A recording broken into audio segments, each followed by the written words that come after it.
name is Tylluan Penry. I'm a solitary pagan witch. I'm an author. I'm the founder of the Wolf and Howl Press. Well, that big sigh was one of the dogs then. They're probably lying there thinking, oh dear, here she goes again. But never mind. Today's little talk, I should say tonight's because time is getting on. Tonight's little talk is about working with our shadow side. And this was something that was suggested by a listener as well.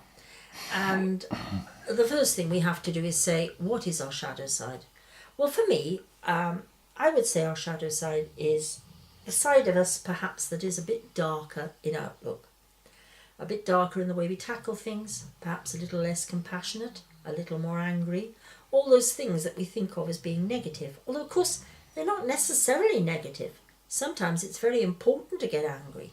Sometimes it's very important to reach the stage where you say, no, not putting up with that anymore. And other people might say, but you've got to. Yeah, no, haven't. So, all right, working with our shadow side. That's what it means for me. How do we do it? I think the first hurdle is to admit we do have a shadow side. We all do. Can't avoid it. I think we all have a side of us that is different and dark and needs a little bit of work. Mind you, so does our lighter side. That can need work too.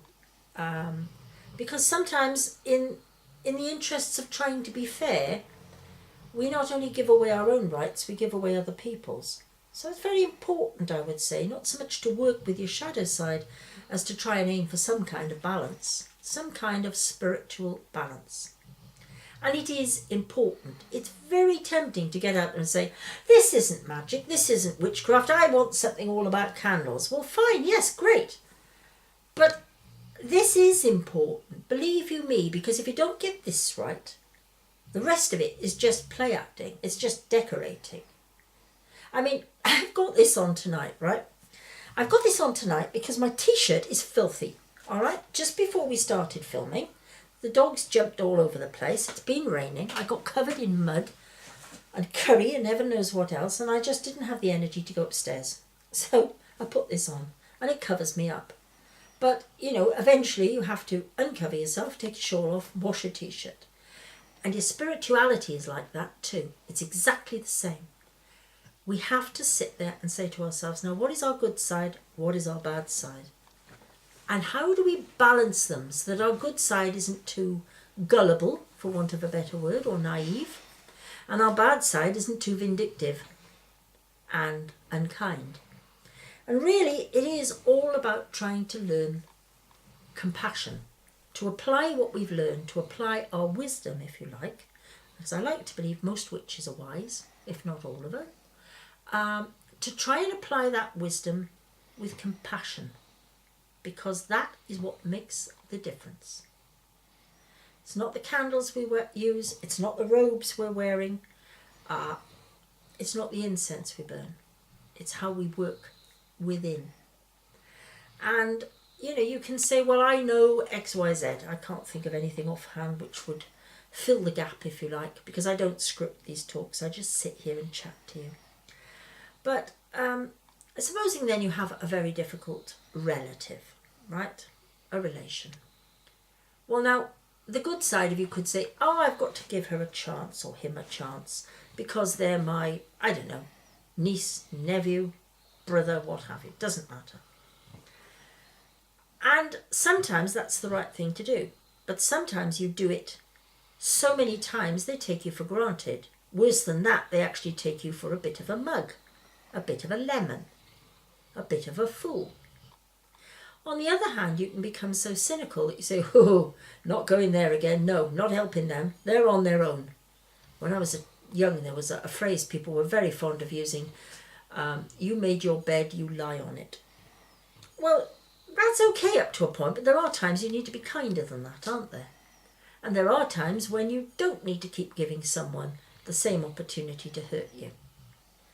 And it's about having the wisdom to try and sit back and say, now, wait a minute. If I do this, what's likely to happen? If I do that, what's likely to happen? You know, you should never make these important decisions when you're very upset or even when you're very happy. Either is likely to skew your judgment. You know, you might win the lottery or think you've won the lottery and say, I'm going to give all my friends money and do what have you. And then when you actually win the lottery, you think, no, I can't really afford to do that. I won't have anything left. So it's all about learning to think. It's learning the process of critical thinking, learning to think with compassion. And if you do that, then this shadow side of you, the side that gets angry and flies into a temper. I've got a volcanic temper when I start. I really have. And I've had to learn over the years to keep it in check because it will get me into trouble. I've had to really sit on it and say to myself, no, this is not the way to do things. And I have. But when I was younger, perhaps, I would have lost my temper over things and really gotten to terrible arguments with people that really weren't going anywhere at all. So you do have to learn that. I hadn't learned to work with my shadow side. I had a very strong problem, but I had to learn to calm down. Calm down, don't do it that way. There are ways to be angry and ways to just get into a rage. One can be productive, but rage is very rarely productive. And you've got to understand it and learn to control these different aspects of yourself. And the thing about it, don't despair, let me tell you the secret. It's the work of a lifetime. All right? None of us are finished with it yet. Anyway, I hope you enjoyed listening to me ramble, and thank you very much for listening. Goodbye.